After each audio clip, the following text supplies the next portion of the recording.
Okay, so what I want to talk about now is how you decide to, you have 4 go-to knives that you basically use, all of them over the course of a shift. So which one is your go-to knife? Which one is the one you use the most? This one right here, 90% of the time. You can chop with it, you can peel anything you want with it. I mean, you can crack lobster claws with the back of it. Fillet fish with it. I mean, it's sharp. It's a Misono. It's handmade in Japan, and it's a Western version of a Japanese knife. They've come out with these a lot recently.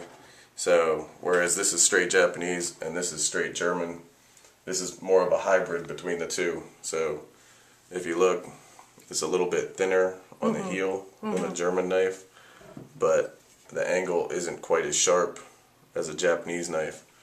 So it slices through the food real easy, and the shape of it just makes it useful. Okay. I mean, 90% of the time this is all I use. Okay. Okay, and so what do you use the other knives for? This one, breaking down large fish, and we do a lot of little sashimi and that kind of stuff. This one, any long smooth cuts or slicing anything real thin. It's a great tuna knife. Great for breaking down long amberjacks and halibuts. Okay.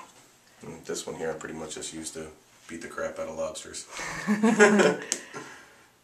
That's about it. How much time would you estimate that you spend on preparing lobsters in the course of your day? In the course of a day, I'd say about 45 minutes to an hour every day on lobster. If there's a big banquet going on, sometimes several hours. And how long is your typical shift? Anywhere from 8 to 12 to 18 hours. Eek. Okay, that's a lot of lobster. Yeah. All right. And then there was one more knife here? This one right here? Yeah. This is a Japanese knife. This one I pretty much reserve for sushi and sashimi, or we do a seared tuna dish, and this knife is just makes those perfect cuts without tearing it. Okay. It's very similar to this knife here. I just like to use both of them. Okay. Now, commercial kitchens aren't known as having a lot of extra space. So you have your knife roll in there, you have your knives, you have your sharpening stones. I mean, how do you stake out your turf? I mean, and pretty much you get a spot about this big.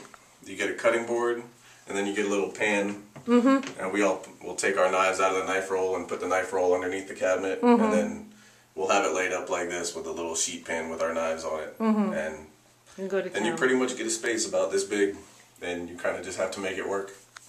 Okay. So. All right.